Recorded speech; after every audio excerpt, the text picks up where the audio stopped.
لیکن میں خود اس کے اوپر عمل نہیں کرتا۔ اللہم الحفیظ، اللہ ہم سب کو اس عذاب سے محفوظ رکھے۔ جب یہ حدیث میرے سامنے سے جب نہیں بلکہ جب گزری ہے تو میرے روئے کھڑے کھڑے ہو گئے ہیں، میں کانپ گیا ہوں کہ اللہ کہیں اس زمرے میں نہ ہم لوگوں کو شامل کرے۔ تو مسلمانوں، علماء کی بڑی ذمہ داری ہوتی ہے کہ وہ خود شریعت کے اوپر عمل کرے اور اس طرح عمل کرے کہ آس و پڑوس کے آس پاس کے لوگ بھی اس کو دیکھ کر کے عمل کریں۔ حضرت امام ابو یوسف ایک مرتبہ کالی ٹوپی پہن کر کے بازار میں نکل گئے۔ لوگوں نے دیکھا کہ کالی ٹوپی، تو دیکھ کر کے سمجھا کہ لگتا ہے کہ کالی ٹوپی لگانا جائز ہے۔ کیوں؟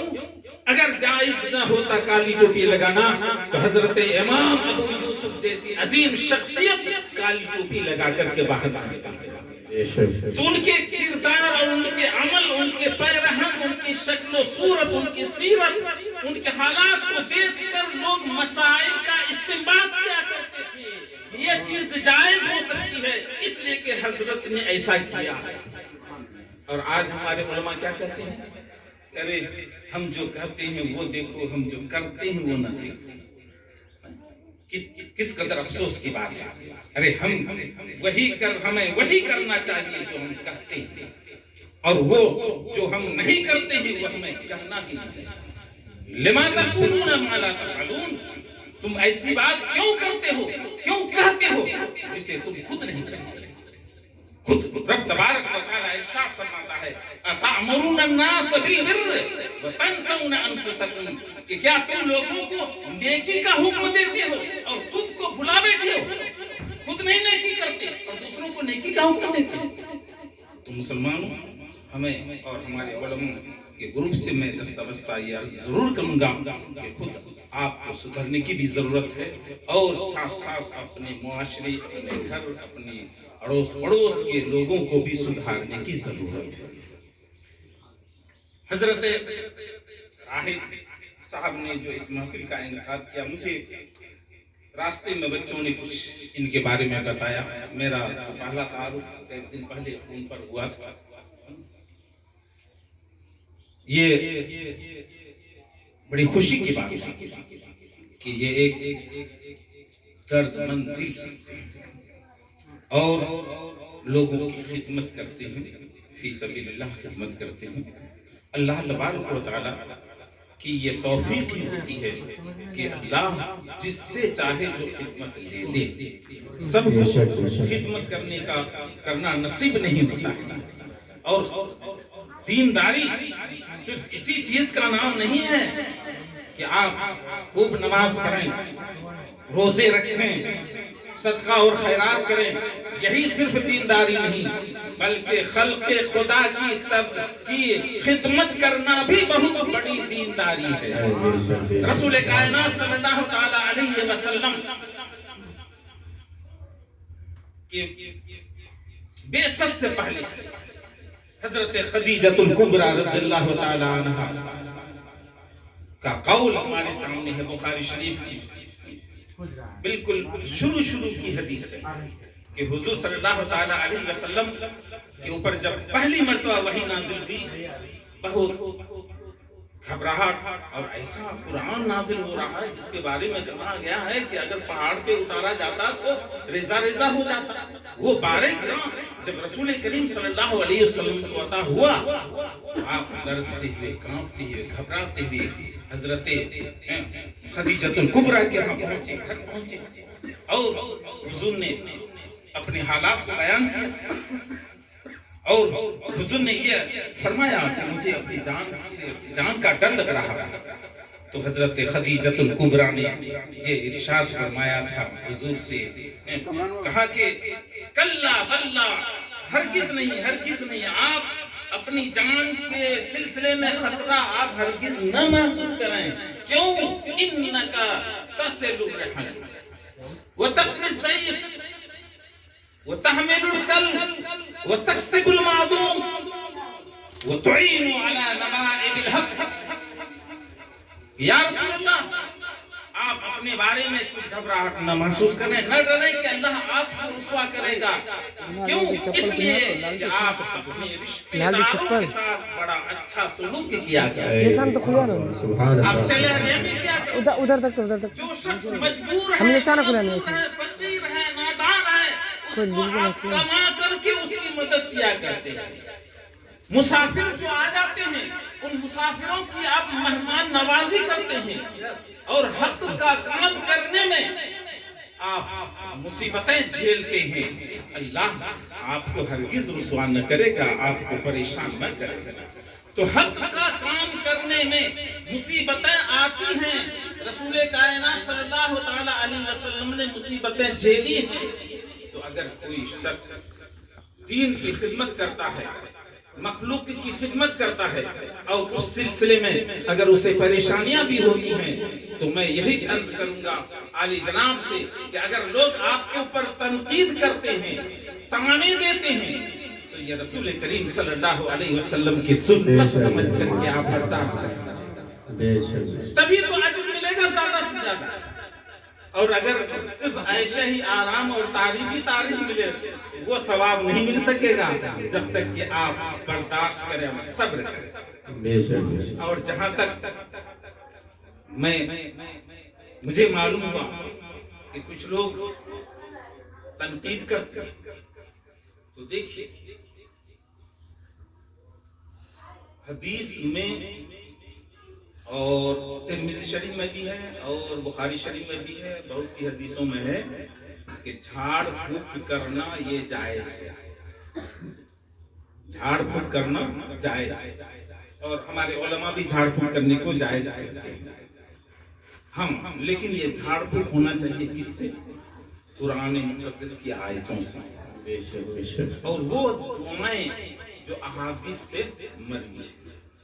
ایسا کلمہ، ایسے جملے، ایسے منتر تنتر کیا بولتے ہیں، وہ سب نہ ہو کہ جس میں کفر کے الفاظ ہوں.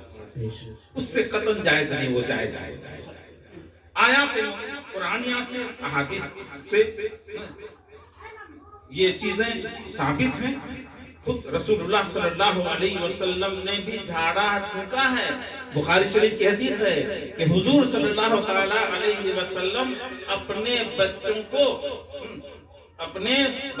کو یعنی اپنے بچے سے مراد اپنے نواسے کو، حضرت حسنین کریمین کو قل اعوذ برب الناس اور قل اعوذ برب الفلق پڑھ کے دم کیا. بخاری شریف کی حدیث ہے کہ حضور صلی اللہ تعالی علیہ وسلم کے اوپر جب سحر کیا گیا، جادو کیا گیا، اس کے بعد یہ آیت نازل ہوئی معوذتین، قل اعوذ برب الفلق قل اعوذ برب الناس کی صورت نازل ہوئی. اور ام المومنین عائشہ رضی اللہ تعالی عنہا فرماتی ہیں کہ حضور صلی اللہ علیہ وسلم کا معمول تھا کہ جب بھی آپ رات کو سوتے تو قل هو اللہ شریف، قل اعوذ برب الفلق قل اعوذ برب الناس پڑھ کے دونوں ہاتھ پر دم فرماتے، اور سر سے لے کے پاؤں تک جہاں تک ہاتھ پہنچتا آپ اس کو پھیرتے، ہاتھ پر 3 مرتبہ پڑھتے، 3 مرتبہ ہاتھ کو پھیرتے.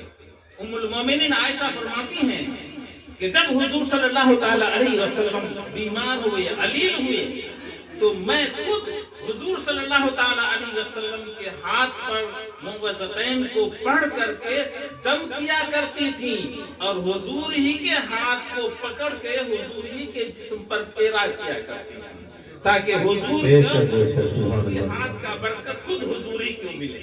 لیکن اپنا ہاتھ نہیں پھیرتی تھی، اس لیے کہ حضور کا ہاتھ متبرک تھا. تو یہ تو بخاری شریف کی حدیث ہے. بخاری شریف یہ وہ کتاب ہے جو قرآن مقدس کے بعد سب سے اہم مانی جاتی ہے، سب سے صحیح مانی جاتی ہے. تو بخاری شریف میں یہ دم کرنے اور جھاڑ پھونک کا جواز اور اس کی حدیث ہے.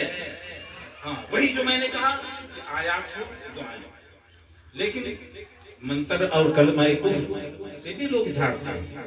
لیکن دیکھیں اس میں بھی 2 چیز، ایک علم علوی ہے اور ایک سفلی، جس کو سفلی بولتے ہیں، جس میں جنتر منتر سے جھاڑا جاتا ہے. تو آپ کسی صحیح آدمی کو کے اوپر یہ الزام لگا دیں کہ یہ تو سفلی جانتے ہیں اور سفلی سے کام کرتے ہیں یا جادو کرتے ہیں. ایک چیز آپ ذہن میں رکھیں کہ سفلی علم بھی کے لیے بھی کچھ شرطیں ہیں. وہ یوں ہی نہیں کہ آپ کسی منتر کو یاد کر لیے اور آپ جھاڑ پھوک شروع کر دیے. نہیں، اس کے لیے بھی کچھ سفلی کے لیے بھی شرط ہے. مثلا کہ ایسا شخص جو سفلی کام کرتا ہے، جادو کا کام کرتا ہے، وہ ناپاک زیادہ رہتا ہے. وہ نماز نہیں پڑھے گا، وہ تہجد نہیں پڑھے گا، قرآن مقدس کی تلاوت نہیں کرے گا. اس لیے کہ جنتر منتر کے لیے، جادو وغیرہ کے لیے یہ چیزیں ضروری ہوتی ہیں. اس لیے کہ وہ علم بھی گندا، تو گندا شخص ہی سے وہ علم جو ہے اثر کرے گا. وہ علم چونکہ گندا ہے، اس لیے گندا آدمی ہی سے جب وہ باتیں ہوں گی تبھی جا کے وہ اثر انداز ہو سکتی ہے. ایسا نہیں کہ کوئی متقی پرہیزگار ہو، روزہ نماز والا ہو، قرآن کی تلاوت کرنے والا ہے، تہجد پڑھنے والا ہو، اور وہ جادو اور سفلی کا کام کر لے، اس کی زبان سے وہ منتر اثر نہیں کرے گی. ہاں، اثر کرے گی کب؟ جبکہ وہ خود متقی اور پرہیزگار ہو، تو اس سے آیات قرآنیاں جب پڑھی جائے گی تو جا کے اثر انداز ہوگی. اور بخاری شریف کی حدیث بھی ہے کہ صحابہ کرام کی ایک جماعت گئی سفر میں، ایک قبیلے کے پاس پہنچی تو ان کے پاس کھانے پینے کا سامان نہیں تھا. تو محلے کے لوگوں سے، گاؤں کے لوگوں سے کہا کہ بھئی ہمارا کچھ انتظام کر دو. وہاں کے لوگ کچھ دوسرے ذہن کے تھے، انہوں نے کھانے پینے کا انتظام نہیں کیا. اتفاق سے اس قبیلے کے سردار کو بچھو نے ڈنک مار دیا اور بہت علاج کیا، بہت جھاڑ پھوک کیا، لیکن کوئی فائدہ نہیں پہنچا. تو لوگوں نے سوچا کہ یہ ایک قافلہ آیا ہوا ہے، چلو ان لوگوں سے پوچھیں کہ اس بچھو کے ڈنک کا بھی علاج کچھ ہے ان کے پاس کی نہیں. اس لیے کہ سردار پریشان ہے تو پورا گاؤں پریشان، پورا قبیلہ پریشان، پورا خاندان پریشان. لوگ آئے. اس قافلے میں حضرت ابو سعید خدری رضی اللہ تعالیٰ عنہ وہ بھی موجود تھے اور دیگر صحابہ بھی موجود تھے. وہ صحابہ ہی کا دور تھا، تابعین کا دور نہیں تھا. تو حضرت ابو سعید خدری نے کہا کہ ٹھیک ہے، میں تو جانتا ہوں اس کے جھاڑ کو میں جانتا ہوں، لیکن میں نہیں جھاڑوں گا. کیوں نہیں جھاڑوں گا؟ اس لیے کہ بھئی تم نے ہمارے ساتھ کوئی احسان اور حسن سلوک تو کیا نہیں.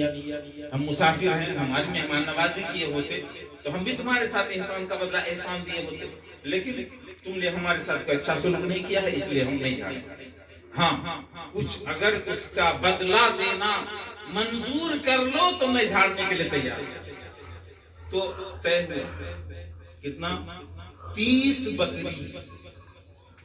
30 بکری کا دام سمجھ لیجیے، 1 لاکھ سے کم نہیں، لیکن 30 بکری. اور 30 بکری کی شرط لگی.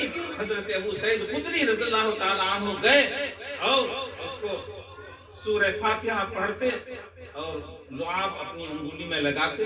7 مرتبہ لعاب لگایا اور اس جہاں بچھو نے ڈنک مارا تھا وہاں اس کو لگا دیا. اور وہ اس طرح سے فوراً، یعنی کہ یہ نہیں کہ گھنٹہ 2 گھنٹہ لگا ٹھیک ہونے میں، فوراً وہ اس طرح سے صحیح ہو گیا کہ جیسا کہ بندھا ہوا شخص کو کھول دیا جائے. اور اسی شرط کے بنیاد پر 30 بکریاں دی گئی ان کو. اور ان بکریوں کو اب حضرت ابو سعید خدری نے چونکہ یہ عمل کیا تھا، ذمہ داری انہی کی بنتی تھی. لوگوں نے تو کہا کہ بھئی اس کو بانٹو اور چلو کھایا جائے، پیا جائے، عمل میں لایا جائے اس کو.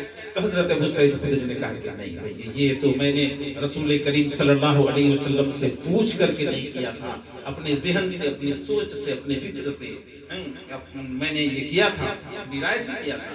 اس لیے جب تک رسول کائنات صلی اللہ علیہ وسلم سے ہم پوچھ نہ لیں ان بکریوں کو ہم کھا نہیں سکتے اور استعمال نہیں کر سکتے. وہ لوگ آئے، حضور صلی اللہ علیہ وسلم مدینہ آ گئے.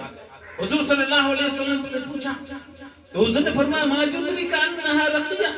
ارے تمہیں کیسے پتا چلا کہ سورہ فاتحہ کوئی جھاڑ پھوک کی چیز ہے، جھاڑ پھوک کا سورہ ہے؟ یہ نہیں، حضور نے فرمایا کہ تم نے ایسا کیا. کیوں کیا؟ یعنی ہم نے تو تم کو نہیں بتایا تھا کہ سورہ فاتحہ سے جھاڑ پھوک کا عمل کیا جا سکتا ہے، تم لوگوں نے کیسے جان لیا؟ بہرحال حضور نے فرمایا اذنبوا لی سنی، کہ میرے لیے بھی حصہ اس میں متعین کرو، یعنی میں بھی ان بکریوں میں سے لوں گا۔ ہاں اس لیے حضور نے فرمایا تاکہ ان بکریوں کو صحابہ کرام جو کھائیں تو اس دل میں کوئی کھٹک نہ ہو، کوئی شک اور شبہ اس کے طیب و طاہر ہونے میں نہ ہو، اس لیے حضور نے خود اس میں اپنا حصہ بھی متعین فرمایا۔ تو اس سے یہ بھی پتہ چلا کہ جناب جھاڑ پھونک کرنا بھی بخاری شریف سے، صحابہ کے عمل سے اور حضور کی تقریر سے بھی ثابت ہے، اور اگر اس پر معاوضہ مل جائے تو وہ بھی جائے۔ لیکن معاوضہ غیروں سے اگر دے تو بہتر ہے، اور اپنوں سے بھی دے تو میں تو یہ سمجھتا ہوں کہ اگر ٹھیک ہو جانے کے بعد کچھ منت کو نیاز اگر پیش کرے وہ زیادہ طیب ہوتا ہے۔ لیکن یہ عمل تو ہمارے اسلام کا حصہ ہے، اس کو الگ نہیں کہا جا سکتا۔ اور جہاں تک سفلی اور جادو وغیرہ کا ہے تو جادو ہر شخص سے نہیں ہوتا، جادوگر خود اپنے چہرے سے، بشرے سے، اپنے عمل سے، اپنے کردار سے، اپنی سیرت سے وہ نمایاں ہو جاتا ہے، پتہ چل جاتا ہے۔ تو یہ بہت بڑی بات ہے کہ ہمارے عالی جناب راہب حسین صاحب انجینئر، راہب اشرف جلال صاحب دین کا کام کر رہے ہیں۔ میں بھی اپنے ہاں سے بھیجوں گا مریض کو انشاءاللہ، اور میں اللہ تبارک و تعالیٰ سے دعا کرتا ہوں کہ ان کے ذریعے سے لوگوں کو اور زیادہ سے زیادہ شفا اور لوگوں کی پریشانیوں کو دور و دفع کروں۔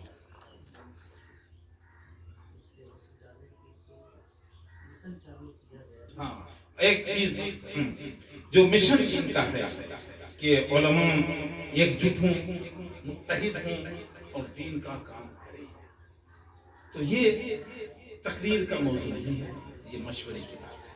میں تو جہاں تک سمجھتا ہوں کہ ایک تنظیم بنائی جائے، ایک مرکزی تنظیم ہو، اور ہر گاؤں میں اس کی شاخیں، ہر گاؤں میں شاخ الگ الگ، ہر گاؤں میں شاخ ہو، اور ہر گاؤں میں چونکہ علماء ہیں تو علماء کو، ہر گاؤں کے علماء کو لیا جائے، اور اس میں جو سرکردہ اور ذی اثر اور دین کا درد رکھنے والے عام آدمی ہیں، غیر عالم ہیں، ان کو بھی رکھا جائے، لیکن ایک مرکزی تنظیم میں جو ہے بڑے بڑے حضرات علاقے کے جو ہیں وہ رکھے جائیں، اور اس کے بعد پھر اس کی شاخیں ہر گاؤں میں اگر رکھی جائے اور اس پر عمل، شاخیں ہو، تنظیمیں تو بہت بنتی ہیں اور ٹوٹتی ہیں، کچھ اثر نہیں ہوتا، لیکن اگر کام کیا جائے تو تنظیم کے ذریعے سے کام زیادہ بہتر انداز میں ہو سکتا ہے۔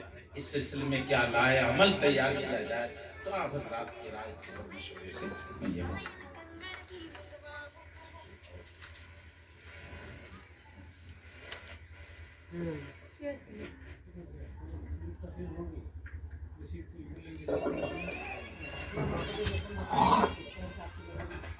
آگے بڑھانا